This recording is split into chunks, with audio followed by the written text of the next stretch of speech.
Vamos a ver y escuchar al doctor Andrés Barreda Marín, investigador del CONACYT, encargado de este estudio sobre las zonas de emergencia. 60 serían en total.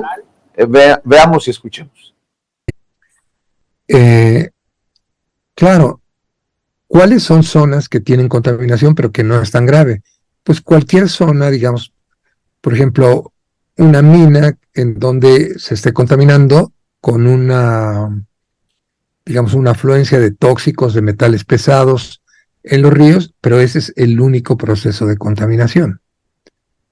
Es muy diferente, por ejemplo, si se trata del río Sonora. Primero, porque el río Sonora no recibe aguas contaminadas de una mina, sino recibe aguas contaminadas de muchísimas minas. El principal centro minero de México es Sonora.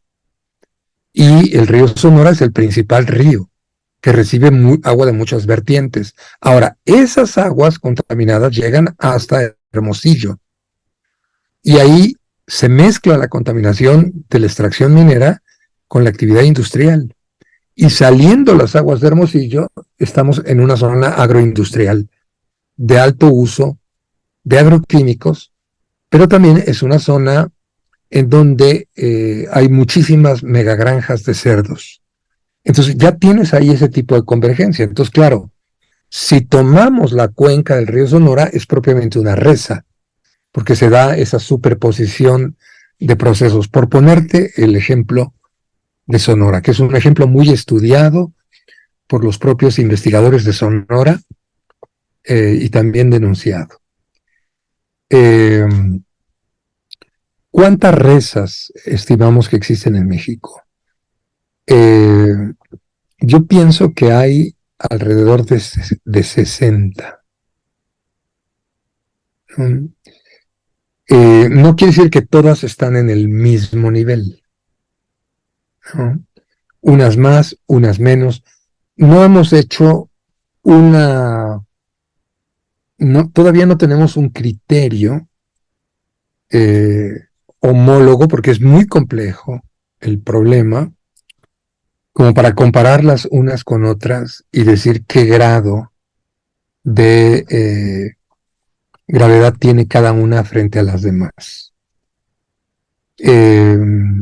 Bueno, pero es muy notable la diferencia en el rango de 60, de unas que son terribles, como el Salto, Jalisco, que es uno de los peores lugares de México, como podría ser la región tolteca, que es esta frontera entre el sur de Hidalgo y el norte del Estado de México, conformada por los municipios de Tula, Atitalaquia, Atotonilco, estos tres en Hidalgo, y Apasco, en el norte del Estado de México. Pero es una sola zona, podríamos decir, es el sur del Valle del Mezquital.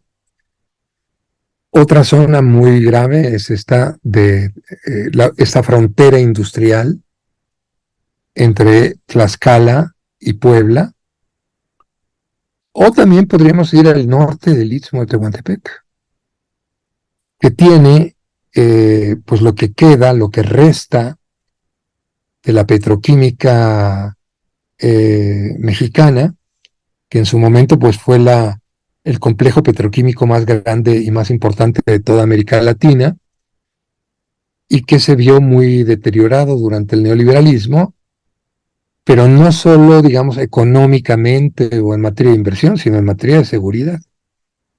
Entonces es un lugar de explosiones de ductos. Claro, fue evidentemente objeto de huachicoleo, pero el huachicoleo es uno de los factores más graves de altísima contaminación.